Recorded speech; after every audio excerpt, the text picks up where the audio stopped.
The functions of the basic components of the chiller. Compressor. Taking the R22 refrigerant gas as an example, if we were to condense the refrigerant at atmospheric pressure, we would need to reduce its temperature to -41 C. That is, its condensing temperature is not viable at atmospheric pressure.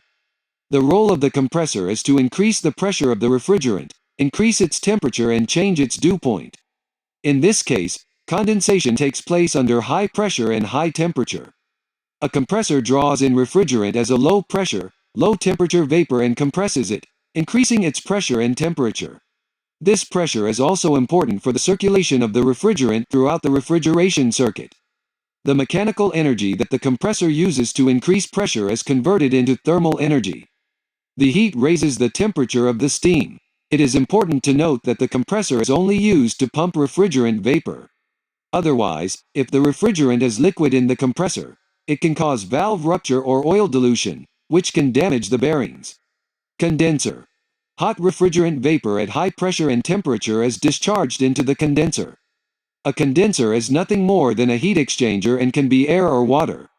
When heat is transferred from a higher temperature substance to a lower temperature substance, the latent heat absorbed by the steam during evaporation plus the sensible heat absorbed by the steam during compression is transferred to the air, air condensation, or water condensation.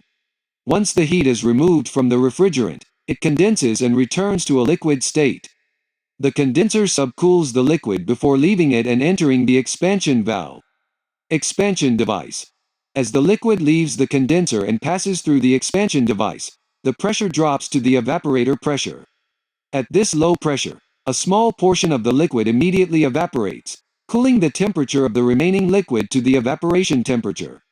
As this temperature is lower than the temperature of the air or water that we are cooling, the heat removed by evaporating the refrigerant in the evaporator cools the air or water or associates.